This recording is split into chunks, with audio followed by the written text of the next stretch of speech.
Hello. Hey, yeah, Mikhail, this is the most I've ever seen you relaxed playing baseball at LSU. Can you just talk about pitching within yourself and how much you feel in control out there? Well, baseball is a very mental game, and whenever you get yourself in a good mental mindset before you're going up on a mound and focusing on exactly what you want to do, you have a lot of success, especially filling up the strike zone and knowing the hitters, trusting in your defense. You'll go a long way. So that's what I've been doing recently. Yeah. Hey, Mikhail, obviously you guys spent a lot of your relief pitchers last night, and you probably knew you were going to have to go pretty deep into this game. I guess just talk about the mindset, coming in, obviously knowing that you guys had spent a lot of your big time relievers, knowing that you had to probably go a little bit deeper in this game. Knowing that, I always trust in every single last one of my guys to go in there and make big pitches and make big time plays. So going into the game, I was just thinking, take it pitch by pitch, out by out, inning by inning, and that worked out a lot for me. Just filling up the strike zone, and it also makes a huge difference whenever you have your position players, going deep in at bats and making big time hits to get the runners in. So that's what I've been doing.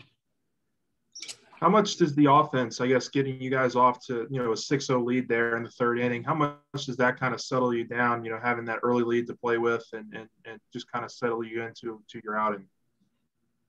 It didn't really change my mindset. I was still taking it pitch by pitch and making sure I was attacking hitters.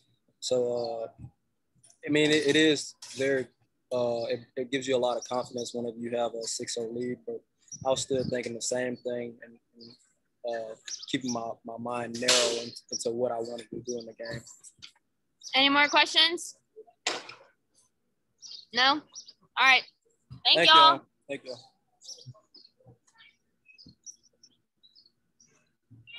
Y'all gonna start with questions for Zach. Yeah, Zach, how crazy was it? I guess was it the fourth inning where y'all had 3 homers almost back to back to back? It just seemed like magical all of a sudden. Just talk about that.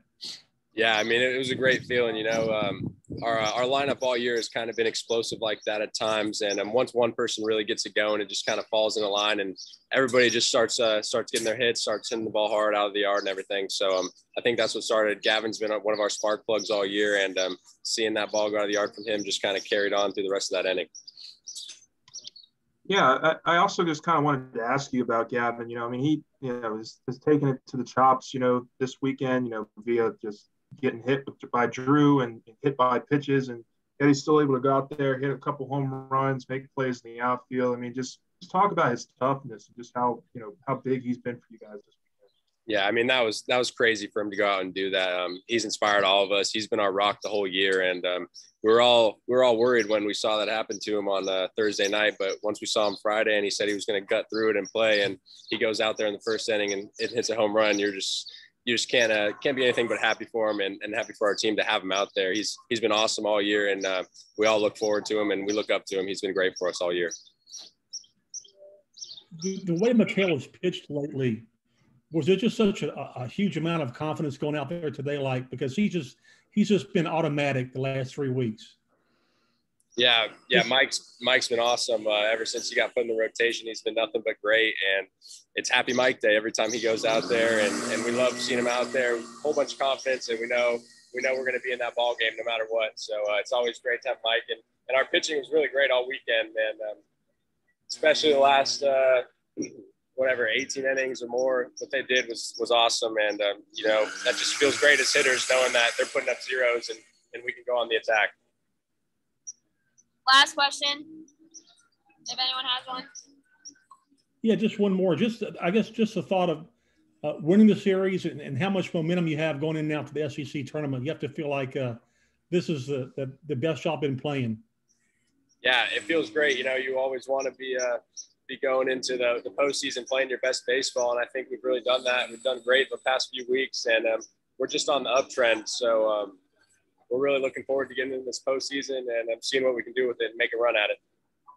All right. Thank y'all. Thank you, guys.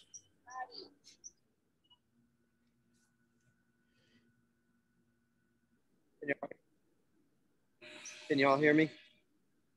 Yeah, we can hear you. Yeah, Paul. You guys blowing grass. I guess victory 1501 came a lot easier than 1500. Just talk about how y'all really hopped on today. I mean, really out of the gates. Appreciated you making me laugh last night, Ron. Well, you know, they helped us in the first inning. Obviously, they made a couple errors there that, you know, Trey got us started with a nice base hit. It seems like whenever he leads off the game with a base hit, we have a good offensive day. You know, he just is like the straw that stirs the drink for us. And you know, they made a couple of errors early in the first inning there that helped us get going. But then we got some big hits there, and 3 home runs in 1 inning obviously was huge. But the story of the game was McHale. You know, he just went out there and dazzled him again and did a phenomenal job. I was hoping we'd get 5 innings. He gave us 7. You know, we had such a, you know, really a thin bullpen. We didn't have a lot of options down there. And I was concerned, you know, in a close game. But Fondo came up to me about the 5th inning and he said, I've got an inning in me today. So that made me feel a little bit better. And it made the decision to take McHale out after 7 innings because I could go to Bittmeyer in the 8th and if we needed Fondo in the 9th. But Bittmeyer did such a good job. He was able to finish it up. I'm glad we didn't have to use Fondo and have him good and rested for Tuesday that way. Yeah, Coach, that kind of leads me into my question. I mean, what does the pitching situation look like, I guess, heading into Tuesday? Is that something you guys have even thought about? I mean, obviously you plan ahead like that, but I mean, do you expect to have most of your guys ready for Tuesday? I don't know yet. It's fun. You know, I'm just glad we got through today. And we discussed it as a staff and considered strongly, you know, taking McHale out, you know, after a couple of innings to have him ready to start on Tuesday and just try to piece it together. But, you know, we discussed it over breakfast and we just kind of thought that this game was too important from an NCAA standpoint. We needed to go out there and do everything we could do to try to win today and get to 13 wins.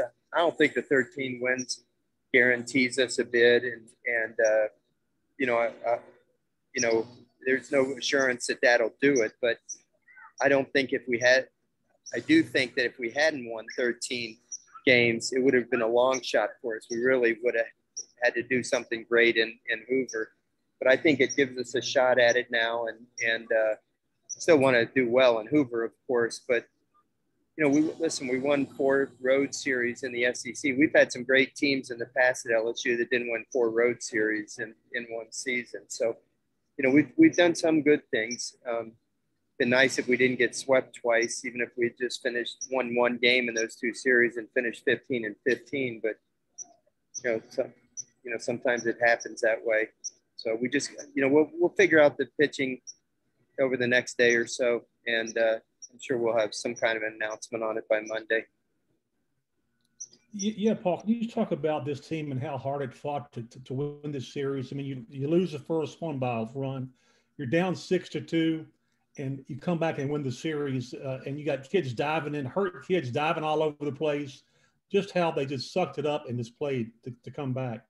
Well, I'm glad you noticed that, Ron, you know, and a lot of people don't notice those kinds of things. But, you know, we lose a heartbreaker on opening night. You know, you're down 6-2 in the second game. We fight back and tie the game. And, you know, we got guys, you know, playing injured, or not injured, but, you know, banged up. And, you know, Bianco's crashing into walls and making diving catches. And, you know, guys are, you know, giving their effort everywhere. And I hope people notice that. You know, it's easy to sit back and criticize, but these are just young kids. You know, they're 18, 19, 20 years old, and they're out there doing the very best that they can and representing our university. And I think they represent it with a lot of dignity and a lot of class and a lot of hustle, and they compete as hard as they can. You know, sometimes, you know, we're a little bit short in areas. You know, we can see that, but it's never because they don't care and they're not passionate about representing LSU the right way. And, you know, we won 4 ball games. I mean, that's not awful. I mean, it's not a great season. Obviously, we played for championships at LSU, but considering, we lost one of our top starting pitchers, we lost one of our top relief pitchers early in the season. We've overcome some things, and here we are, at the end of the regular season. I think we've got a realistic shot at an NCAA bid. We're going to go to Hoover and let it rip on Tuesday and see what happens. Proud of the guys. Any more questions? That's it. Okay, sounds good. Thank you, everybody.